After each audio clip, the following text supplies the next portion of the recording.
लेकिन मुझे वैसा फील हुआ तो इसलिए मैंने थोड़ा सा हार्शली कमेंट किया।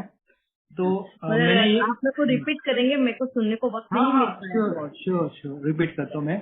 तो मेरा एक्सपीरियंस क्या था कि मतलब मेरा क्वेश्चन ये था कि जब बाप दादा आते मतलब अव्यक्त में भी और जब साकार में भी थे तो मतलब मुझे ये लगा कि बाबा ने सिर्फ हैंडफुल ऑफ सोल्स को ही मतलब पर्सनली मतलब उनकी पालना की नहीं। जैसे हम अव्यक्त बाबा दादा मिलन देखते तो हर वक्त मतलब हर बाबा मिलन के वक्त वही सोर्स बाबा के इर्द गिर्द ही होती है, किसी हाँ। और को बाप दादा से मिलने नहीं दिया जाता।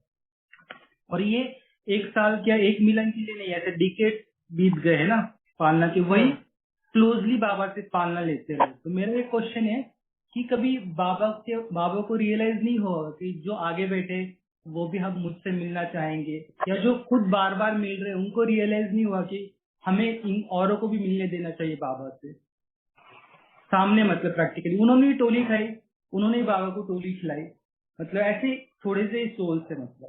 तो इसको कैसे आप समझाएंगे मुझे? अच्छा। अभी इसके लिए आंसर आप लोग क्या चाहते हो? बाबा मुरली में हमें क्या समझाता है?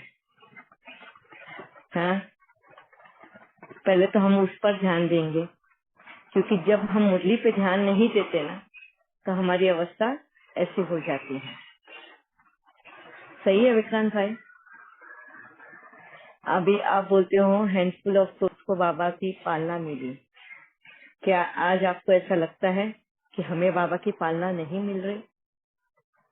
क्या आपको नहीं मिल रही?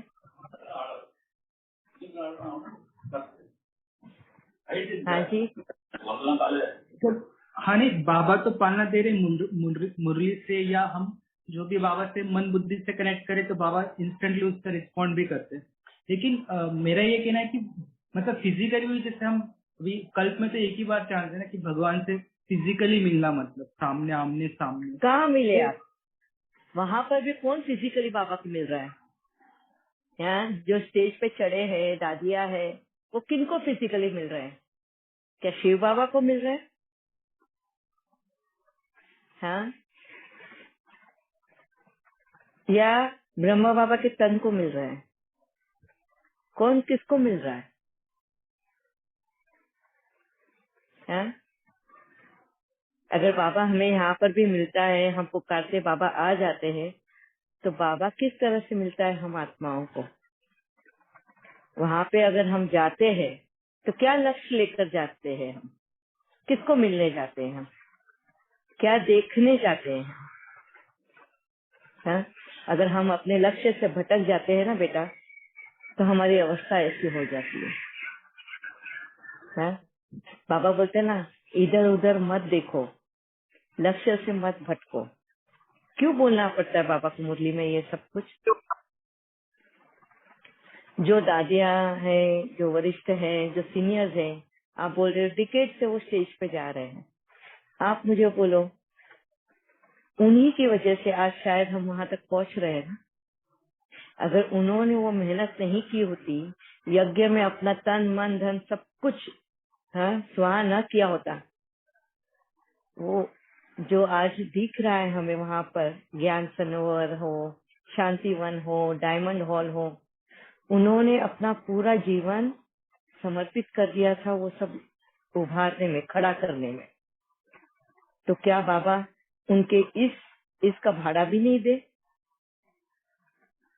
अगर वो सीनियर दादिया भाई अगर स्टेज पर जाते हैं, तो क्या आपको नहीं लगता कि यस, उनका वो हक है? और फिर भी आप देखो, हम जैसे बच्चे जब ऐसे संकल्प करते हैं, तो आपने खुद ने भी ये कहा था कि बाबा जब टोली खिलाते हैं, दादियों को खिलाते हैं, तो किस तरह से खिलाते हैं? हैं? हम सभी बच्चों के पास नजर घुमाते हुए, सबके पास उस चम्मच को घुमाते हुए फिर दादी को खिलाते हैं कि आप सभी को मैं खिला रहा हूँ, मगर निमित्त इस दादी को बना रहा हूँ। वो कितना ध्यान रखता है हमारा, और हम लक्ष्य से ना हटे, इसलिए मुरली से हमें कितना समझाता है। वैसे नहीं कि उन दादियों को नहीं कहा है कुछ भी बाबा ने, दादियों को भी कहा है क्यों कहता है बाबा कि कच्चा फल मत खाओ? कच्चा फल खाने का मतलब क्या है? क्या किसी को पता है कच्चा फल खाने का मतलब?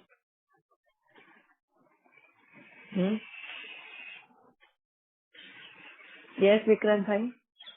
मतलब जो हमने पुण्य किया है उसका अभी फल मिल जाए, मतलब इंस्टेंटली, फ्यूचर का जमा नहीं हो, अभी उसका मिल जाए, मतलब हमको फ्यूचर का प्रेजेंट में मिल जाए। अभी किया और अभी हमको चाहिए उसका फल है।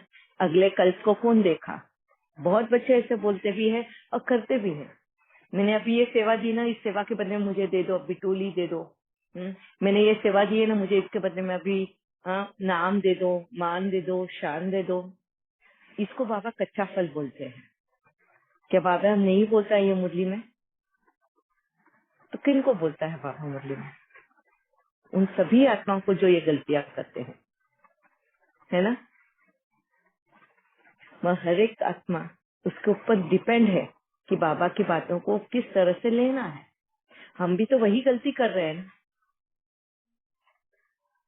हम बच्चे भी वही गलती कर रहे हैं। बाबा बोलते हैं यहाँ वहाँ मत देखो, लक्ष्य से मत हटो। तुम किसके लिए आए हो मधुबन? बाबा मिलन के लिए, बाबा को मिलने के लिए। और बाबा को मिलने के बजाय हमारा ध्यान कहाँ जा रहा है? बाबा का वो एहसास, बाबा का वो प्यार महसूस करने के बजाय हमारा ध्यान कहाँ जा रहा है?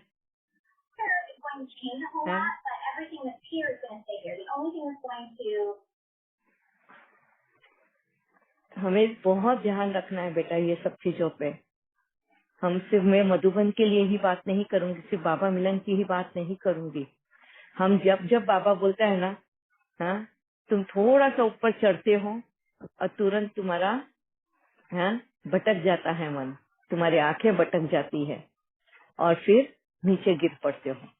अपने आप की कंपैरिजन तुम औरों से करना शुरू कर देते हो। हर एक के कर्म अलग, हर एक का फल अलग। हाँ, कोई कच्चा फल खाता है तो कोई धीरजता से वेट करता है, धैर्यता से उसको सामना करता है कि मेरा भी टाइम आएगा। और बाबा हमें वो महसूस, अकेला होने का महसूस नहीं होने देता। आप सभी को कभी न कभी बाबा का वो प्यार, असीम प्यार, अनकंडीशनल लव, हम सभी को बाबा ने वो एहसास कराया होगा। यही तो वजह है ना, हमको एक तृष्णा है मधुबन जाने की, तो हमको सामने से बाबा को देखना है। शिव बाबा बोलते हैं, मधुबन आते हो क्या मैं दिखाई देता हूँ तुमको? तुम्हारे सामने कौन दिखाई देता है? किन नजरों से आप देखते हो वो दिखाई देता है। हमें अपने लक्ष्य से भटकना नहीं है। आज हम गृहस्थ में रहकर भी अगर वही गलतियां करेंगे तो क्या फायदा है? अगर हम बाबा मिलन के लिए जा रहे हैं, मधुबन जा रहे हैं, तो बाबा को ही मिलने जाना है। यहाँ वहाँ ध्यान नहीं देना है कौन क्या कर रहा है, कैसा पुरुषार्थ कर रहा है, क्या गलतियां कर रहा है, क्या अच्छाइयाँ कर रहा है, किसी के पास नहीं ध्यान देना है। बस बाबा तुम्हें क्या एहसास करा रहा है, बाबा के वहाँ की मौजूदगी का एहसास, बाबा के प्यार का एहसास, वो तुमसे क्या तपस्या करवाना चाहता है, वो तुमसे क्या त्याग करवाना चाहता है, वो क्या डायरेक्शंस देना चाहता है। तुम्हें अपने आप पर और बाबा पर फोकस होना जरूरी है, ना कि यहाँ वहाँ। इनको लग्जरी रूम्स मिले तो किसी को टेंट में रहने को जगह मिली, हाँ, तो किसी को टेंट भी नहीं मिलता है, हाँ, खुले गार्डन में सोना पड़ता है। कभी कभी इतनी गर्दी हो जाती थी उस वक्त जब मैं गई थी, तो मगर बाबा के प्यार के लिए वो लोग वो भी रेडी थे।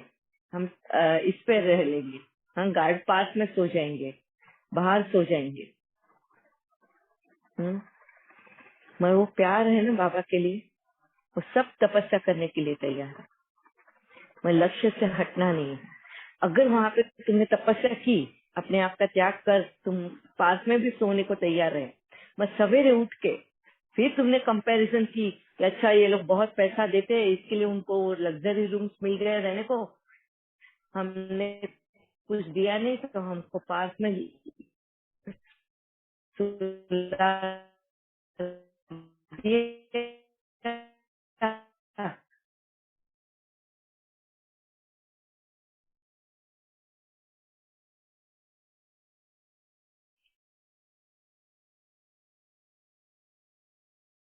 के साथ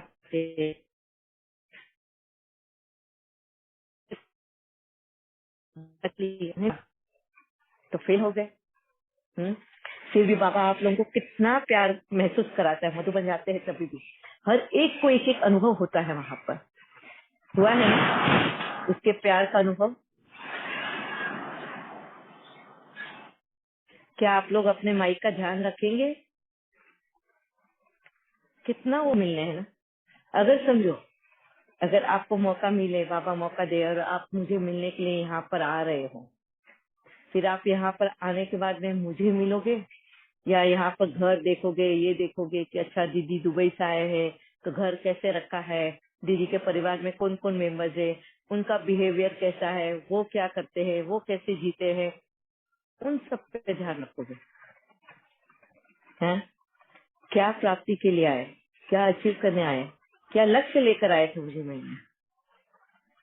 और अगर आपको वक्त सिर्फ 1 घंटे का दिया गया है तो उस 1 घंटे को सफल कैसे करोगे? ऐसा ही है मधुबन का। अगर आपको वो वक्त दिया गया है 15 दिन का बोलो या 8 दिन का बोलो, जितने समय के लिए आप जाते हो मधुबन, उसको किस तरह सफल करना है या असफल करना है ये हमारे ऊपर है। बाबा ने हमें मुरली में सब डायरेक्शंस दिए हैं। हाँ? रेस नहीं, हाँ? रीस नहीं, रेस करो और रेस अपने आप से करो। हम्म। अब क्या, कौन सा फल, कच्चा फल मत खाओ। हम्म। अपने सेवा का कच्चा फल मत खाओ। हम भी वही वही रास्ते पे चल रहे हैं एक्चुअली। क्यों हमें वो मन किया कि हमें भी उस स्टेज पे जाने को मिले। बाबा तो खुद स्टेज से नीचे उतर के हमें मिलने आ जाता है, तो हमें क्यों जाना है उस स्टेज पे? पहले अपने आप को पूछो, स्टेज पे जाके क्या प्राप्ति है और जहाँ बैठे हैं वहां पे क्या प्राप्ति है।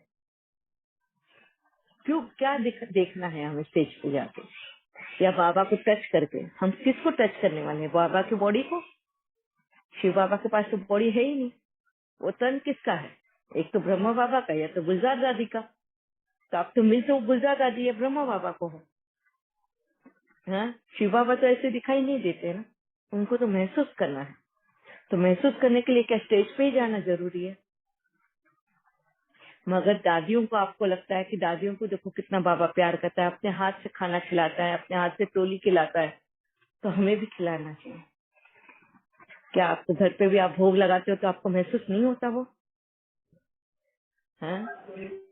जब आप बाबा को भोग लगाते हो तो ऐसा महसूस नहीं होता कि बाबा ने आपको टोली खिलाई है, बाबा ने आपको भूखा नहीं रखा एक दिन भी। प्यास लगी है तो कहीं ना कहीं से प्यास का पानी का इंतजाम कर दिया बाबा ने। तो जरूरी है कि स्टेज पे जाने के बाद में जब वहां पे मिले तो ही उसको टोली बोली जाएगी और तो ही बाबा ने खिलाया हुआ है उसका इम्पोर्टेंस आपको मिलेगा। मतलब दुनिया देखे तो आपको लगे कि हम बाबा ने खिलाया है। तो हमेशा संतुष्ट रहना है। हमें ये नहीं देखना है कि दादियों को खिलाया, सीनियर भाइयों को खिलाया, बाद में आने वाली बहनों को खिलाया, क्योंकि वो समर्पित है, उनको इम्पोर्टेंस दी जाती है। हम गृहस्थ वाले हैं, हमें नहीं दी जाती। हमको तो तुरंत ही अपवित्र का ठप्पा लगा दिया जाता है। यही तो परीक्षा है ना। आपको पता है रामायण में सीता को क्या कहा है? वो इतनी अपने आप को पवित्र रखने के बावजूद भी उसको अग्नि की परीक्षा देनी पड़ी थी दुनिया के कहने पे। और राम ने, हैं, श्री राम जी ने भी उनकी परीक्षा लेनी पड़ी दुनिया के कहने पे। क्या हम गृहस्थ वाले वो सीताएं नहीं है? हैं? इन गृहस्थ में रहकर भी उस पवित्रता के साथ में रहना और हर पल हमको परीक्षा देनी है। क्या विक्रांत भाई आपने नहीं दी ऐसी परीक्षा है? और बाबा की नजरों में पास नहीं हुए। सोचो आप लोग, क्यों ऐसी सारी पॉइंट्स निकालनी है, क्यों ऐसा सब देखना है? हमें देखना ही नहीं जो मन हमको विचलित करे और बाबा से दूर लेकर जाए। बाबा की नजरों में बाबा ने कभी भेदभाव नहीं किया, कभी सिर्फ दादियों को प्यार नहीं किया। दादियों को खिलाने के पहले बाबा ने हर वक्त जनता, मतलब जितने भी भाई बहन वहाँ बैठे हैं या टीवी से देख रहे, वहां तक बाबा ने मुरलियों में कितनी बार अभितवानियों में याद किया है। दूर बैठे मेरे बच्चों को भी, हाँ, यहाँ आए बच्चों को भी सुना है आपने बाबा को ध्यान से, कितने प्यार से याद से वो हर चीज बोलता है ताकि हमें वो कमी महसूस नहीं हो। उसको पता है कि अभी तक बच्चे देहभान में हैं, अभी तक उनकी वो प्रोग्रेस नहीं हुई है आत्मिक स्थिति की, कि जो बाबा को एक आत्मा के स्वरूप में देख उसकी भावना महसूस हो पाए, बाबा के भावों की। इसके लिए बाबा वर्बली आकर बोलता है, हमें मुख से बोलता है, दूर बैठे बच्चों का भी, यहाँ सामने बैठे बच्चों का भी, और सभी बच्चों का, फिर बहनों का, भाइयों को, माताओं का, हाँ, और भाइयों का, शक्तियों का। कितनी उपाधियां देता है बाबा, कितने एक एक वर्ड ध्यान से बोलता है। फिर भी अगर हम ऐसे कंप्लेन करें तो अच्छा नहीं लगता। कम से कम बाबा के प्यार की, हाँ, वो इंसल्ट नहीं करनी चाहिए जो बाबा निस्वार्थ भाव से अनकंडीशनल हमें देता है। बाकी के तो सभी पुरुषार्थी है ना, किसको क्या, जो देहभान में है वो भागते हैं स्टेज पे कि हमारा नंबर, हमारा नंबर। वो किसको मिलने जा रहे हैं वहां पे? शरीर को मिलने जा रहे हैं।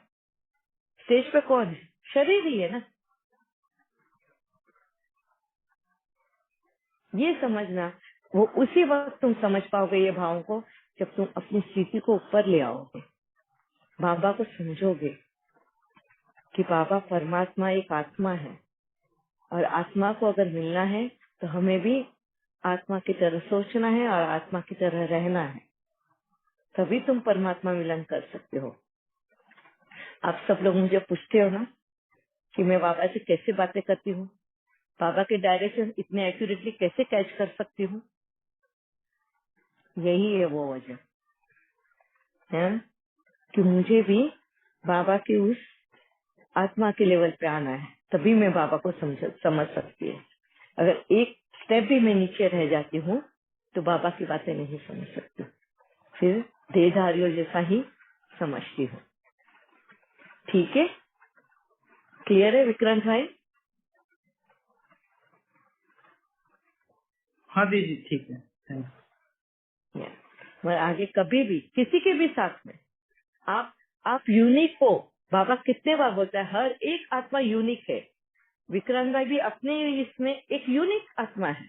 उनके अंदर जो उनके कर्म, उनकी जो कौशलता, उनकी जो टैलेंट है वो और किसी में भी नहीं है। वो जो कर सकते हैं शायद कोई और ना कर सके। इसके लिए तो बाबा ने आपको इस कार्य के लिए चुना है ना।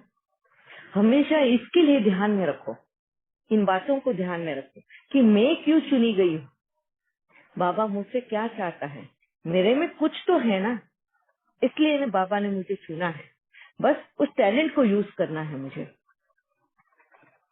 ठीक है, तो यू आर यूनिक। बाबा की नजरों में आप सब यूनिक हो। ठीक है विक्रांत भाई?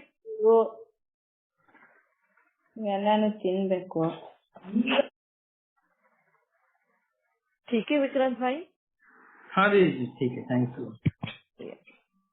हाँ जी संतोष भाई। तो मुझे अभी इस पर थोड़ा मैंने सोचा कि मतलब बाबा हर एक को इंडिविजुअली हेल्प करने के लिए रेडी होते हैं। हाँ जी, मतलब एज अ रूहानी स्पिरिचुअल फादर मदर सब रिश्ते से बाबा हर सोल को इंडिविजुअली हेल्प करने के लिए रेडी है, मतलब यस।